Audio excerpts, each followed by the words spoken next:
अल्लाह दी बारगाह च कामयाब करने वाली चीज है। केड़ी चीज? अल्लाह दा खौफ, तन्हाई दे अंदर भी और लोगों के सामने भी। फिक्र इस बात दी है, असां नेक बनना नहीं चाहते, असां नेक बनना नहीं चाहते, नेक दिसना चाहते हैं, नेक नजर आना चाहते हैं।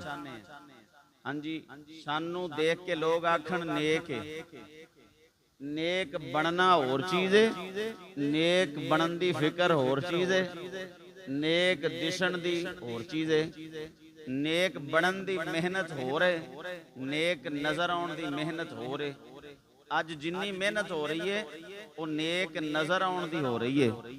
नेक बनन दी मेहनत बहुत कम नजर आती है।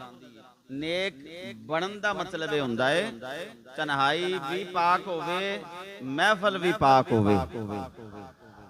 तन्हाई भी पाक होवे, महफल भी पाक होवे।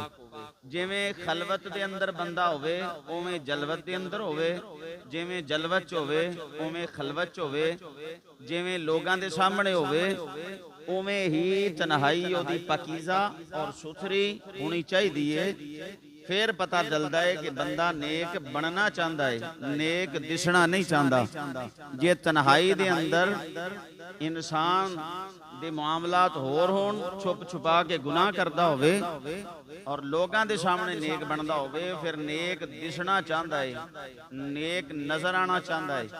नेक बनना, बोलो थोड़ा जिहा, नेक बनना नहीं चाहता। पूरी तवज्जो। अज मामला यह है लोगों के सामने ते असी नेक हाँ, जदों कल्ले घर दे अंदर होइए फिर साडे मोबाइल ते की चलता पिया है। अगर ते तिलावत चलती पई है, अगर ते नात रसूलुल्लाह सल्लल्लाहु अलैहि वसल्लम दी हमदो सना चलती पई है, अगर ते दीन सिखिया जा रहा है, फिर असी नेक दिसदे भी हाँ ते नेक बनने भी हाँ। ये लोगों के सामने ते असी हाजी साहब ते सूफी साहब ते मौलाना साहब ते हजरत साहब ते कारी साहब ते हाफिज साहब नमाजी साहब होण पहली सफ दे ते कल्लिया मोबाइल हथ आवे ते गाने चल रहे होण, फिर असी नेक दिसना चाहते हैं, नेक बनना नहीं चाहते। किसी के सामने मोबाइल चले ते नात चले, तन्हाई दे अंदर मोबाइल चले ते टिकटॉक चले, गाना चले, इहदा मतलब है नेक दिसना चाहते हैं, बनना नहीं चाहते। सरकार फरमाया जिहड़ा तन्हाई दे अंदर भी पाक होवे